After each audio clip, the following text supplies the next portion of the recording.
Is Ozempic going to end the fitness industry? Fitness trainers online are concerned that these new weight loss medications are going to end their careers. And if you look at how well these medications work, people are losing weight left and right.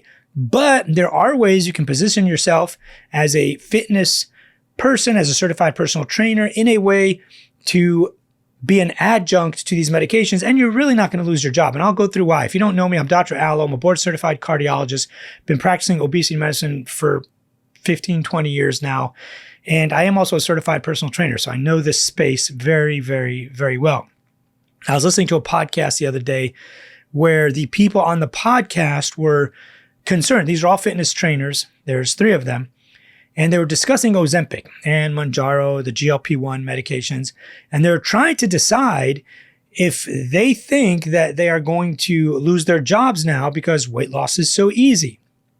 And they were telling, and they train trainers. Their whole positioning in the market is they train personal trainers. They don't train people anymore, but they train the personal trainers that are training people. And they said that we are neutral on this topic. We are neither for nor against these medications. You know, other people have come out like Jillian Michaels and, you know, some other people that just look silly. They're like, they almost, the way they've, you know, stated their opinion, it almost sounds like they have an anti-science or an anti-advancement, anti-technology stance, which I know they don't have, or at least really shouldn't have.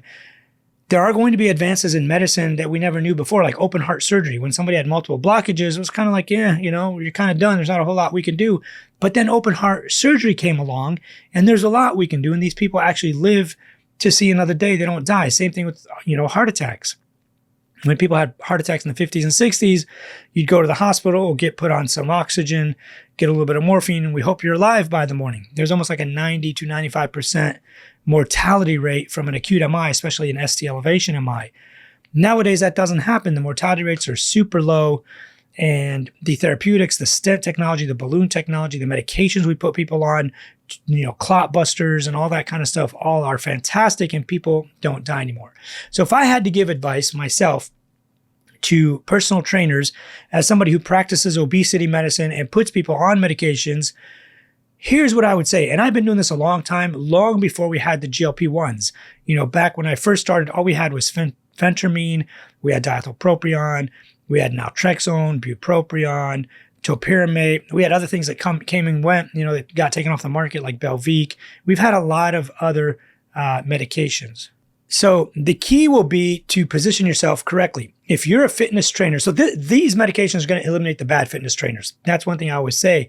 When technology advances, whether it's computers or, you know, stent technology or whatever it might be, it eliminates all of the bad, you know, doctors or the bad mechanics. You know, AI now is going to eliminate all the bad workers that are kind of lazy, the bad copywriters, the bad advertisement, the bad graphic artists, you know, what have you, that just can't compete with AI or computer generated stuff. So these medications are going to eliminate the bad fitness trainers. And what do I mean by that? These are fitness trainers that position themselves in a way where they say that, come join my 30-day shred or my 60-day butt glute, whatever. Come join my 90-day shred program, whatever it is. You're trying to sell yourself as something which is, first of all, I think, unethical. A 30-day, 60-day, 90-day shred where you're telling people you're going to lose a ton of weight if you do my program, probably unethical. In exercise science and, you know, based on all of the research and data we have, and you can go watch my, you know, 2-hour lecture on, you know, weight loss by exercise, you know, all of the data and research on exercise, science, and weight loss. While you can lose weight with exercise, it's a little bit tricky, and I'll just go over it briefly. If you hold calories constant, let's say you eat 2,000 calories a day and you weigh 160 pounds, and you want to drop 10 pounds. If you hold calories constant, let's say you're tracking very, very precisely and you eat 2,000 calories a day, you drop it by 200 or 300 or whatever it is by exercise, not by food. You walk for an hour on the treadmill, you lift some weights, you go swimming, whatever you do to burn off that 150, maybe 200 calories. It's not a lot. It's going to be a minimal amount because we now believe in the constrained model of exercise. We know you can't burn calories forever. And if you want, go watch my YouTube video on the constrained model of exercise. Exercise cannot burn calories indefinitely. Like it's not a straight up and down. Like, you can't start out here, you run for a mile or an hour, you burn 40, calories, the next mile, 80, the next mile, whatever. It's kind of capped. It's like a curve, and then it like plateaus. There's a cap to how many calories a day you can burn with just exercise. Your body will take away from your NEAT, your non-exercise activity thermogenesis. Your fidgeting goes down, you kind of lay in bed more, you're not as active throughout the day. That's what your body does to compensate for excessive exercise if you think you're going to burn off a lot of calories. However, let's say you hold calories constant at 2,000 a day, you walk for a few miles or jog a little bit, you burn off 100 calories, let's say, each day.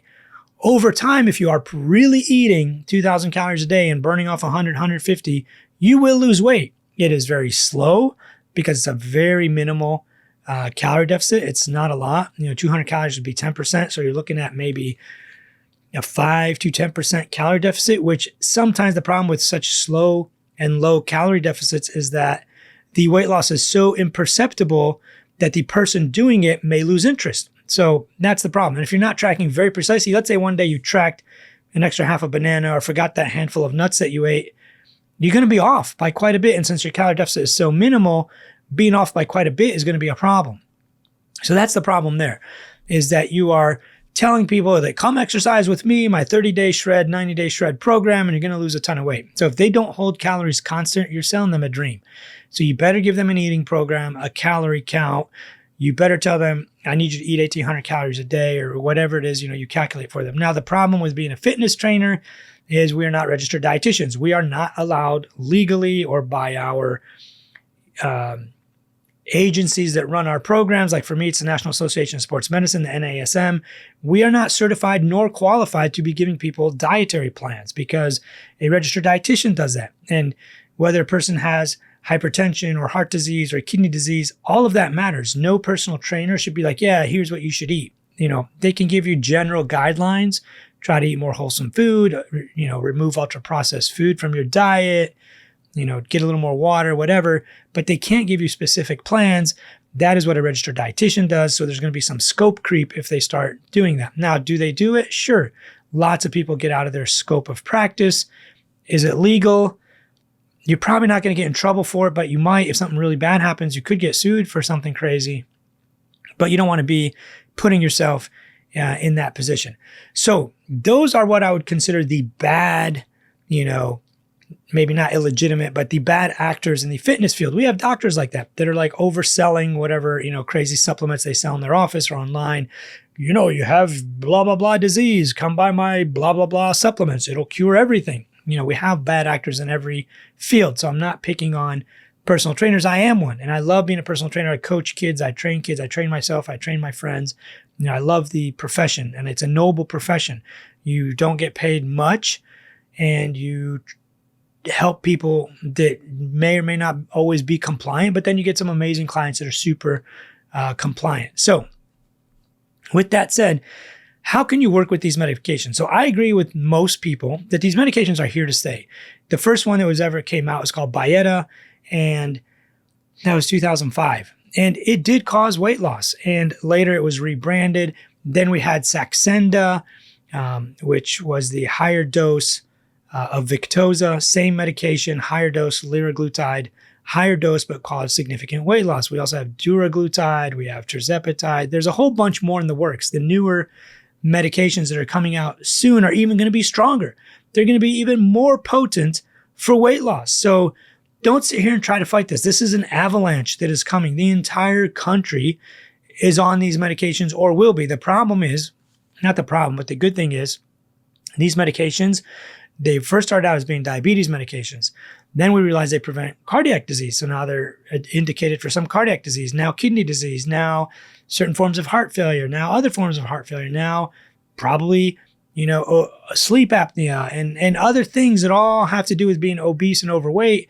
Atrial fibrillation is going to be on there, kidney disease, hypertension, cholesterol, metabolic disease, insulin resistance, prediabetes, impaired fasting, glucose, like almost everything you can imagine.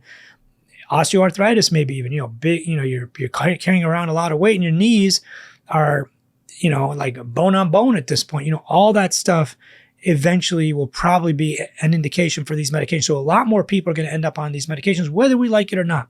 So don't try to position yourself as you are the person who's going to help them lose weight. Because if you're trying to lose weight with exercise, watch my exercise research review. It's actually called In-Depth Exercise Research Review. That's the name of the video. It's not that easy to lose weight with exercise. It's doable, but it's hard, kind of like I explained before. So don't position yourself as like, I'm this exercise fitness person that's going to make you lose weight. You want to position yourself as you can lose all the weight you want, however you want. You create a calorie deficit somehow, whether it's with the medications or tracking calories or whatever you want. I'm not here to help you with that. Exercise can help. You'll feel a lot better. You'll have more energy.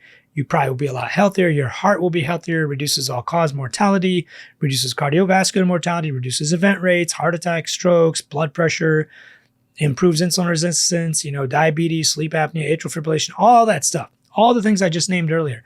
It improves all those things without question. However, I'm here to get you fit.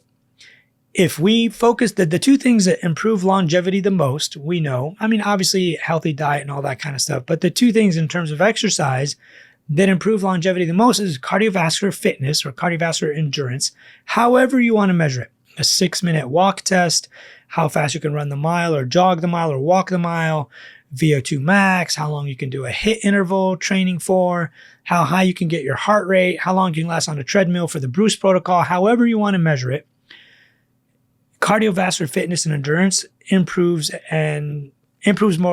longevity. Without question, you will live longer event-free. No heart attacks, no strokes, no dementia, no Parkinson's, no Alzheimer's, better mental clarity, all that stuff improves with cardiovascular and respiratory fitness. The other one is muscle mass. And I've done tons of lectures on this before it even became famous, before all these idiots online, start talking about, sarcopenia, muscle is this and muscle is that. I've been lecturing on this for 20 years. The more muscle you have, the shorter your length of stay in the ICU, the better you are at surviving long and chronic illness. The faster you get out of the hospital, the more you're able to do, and your health span gets better. Lifespan is how long you live. Health span is the quality of life in those years. So let's say you live to 100 years, but the last 30 are in a nursing home, your health span really was about 70. Your health span with you being able to lift things, walk, not use a walker, get out of a chair, go use the bathroom, not use a cane, being able to brush your hair, reach for things in the cupboard, all of that stuff is your health span. We can improve your health span by preventing sarcopenia. And sarcopenia is muscle loss or having less muscle. So those are the two things that fitness influencers and fitness professionals and certified personal trainers really should focus on. Look, the medications are going to help you with weight loss, calorie deficit, registered dietitian, all of that, which is what we've been trying to separate anyways. Certified personal trainers should not be delving into that anyways. Go see a registered dietitian, go talk to, your doctor, your obesity specialist, whatever. Talk to the professionals that specialize in obesity. There's all things we can do now as an obesity specialist and a weight loss physician. What I usually do, and I have an entire course on this. If you want, join my course. Go to drallo.net/healthcare. That's DRALO, drallo.net/healthcare.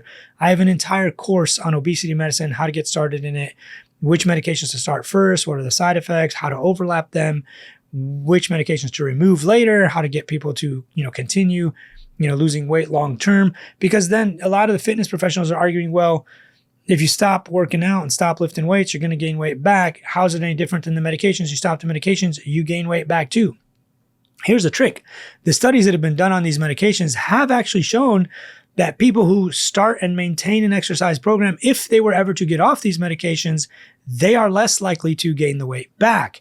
That's what we want. We don't want you to gain the weight back. That is what we're trying to achieve, is sustained and permanent, maintained weight loss. And those are one way to prevent that is with some kind of exercise program. That's where the fitness professional can position themselves. They can say, listen, I may not be the person that's going to help you with the weight loss. However, I'm absolutely the person that can help you keep it off for a longer time. And we've known for a long time, even before these medications, even if you go back 15 years ago, we've known based on data that people who stick to a exercise program, while the exercise itself may not have caused the weight loss, the exercise itself is very good at keeping you from gaining weight back. So that's something that we highly recommend because it actually prevents you from gaining weight back. So we've known that forever. That's not something new. So that's where you can position yourself as a fitness professional. So don't fight these medications. Don't fear them. They're only getting more potent and more powerful. We are now to the point where we're almost beating gastric bypass. For the longest time, gastric bypass surgery was the fastest amount of weight loss with in the least amount of time. People were losing 30 to 40% of their body weight. Some of these medications cause 10 to 15% body weight loss. Some cause 20, 25. The newer ones are going to cause even more. When you stack some of these medications together, like I do as an obesity specialist, sometimes you get 30 to 35% weight loss even within a few months. The fastest weight loss I've ever seen so far was one of my patients lost 80 pounds in 2 months. Let that sink in. 80 pounds in 2 months. Now, obviously, this person also had some amount of heart failure, and these medications do help with that. And some of that weight loss was obviously water weight when you diurese, but the person used to come in on a motorized wheelchair, and now they're coming in walking, literally walking, no walker, no cane, nothing, just actually walking. They couldn't get into their car. Many patients have told me stories. I couldn't even reach down to tie my shoes. I couldn't even walk with my kids. I couldn't even watch them play soccer because I couldn't get to the field. I can't bring my wheelchair onto the field.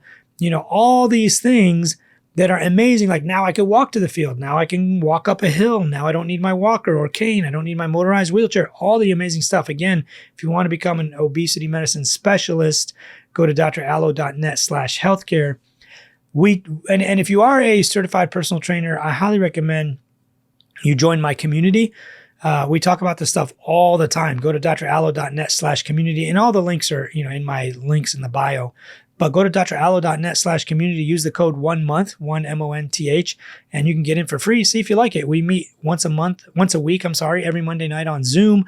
We talk about all this kind of stuff: weight loss, fitness, creatine, protein, how many grams of this you need and how many grams of that you need, longevity. It's a lipid, longevity, fitness, diet, exercise, nutrition. I don't know anywhere in the world where you have access to a board-certified cardiologist who specializes in lipids and cholesterol, who's an obesity medicine specialist, who's also a certified personal trainer and can talk to you in a way that is not a bunch of nonsense when it comes to fitness and exercise. You're not going to find that anywhere else. Not trying to brag really, but it's very, very rare. Either way, you can text me and call me all day and all night on the app, and you can talk to me every Monday night live on Zoom. Highly recommend you grab all that.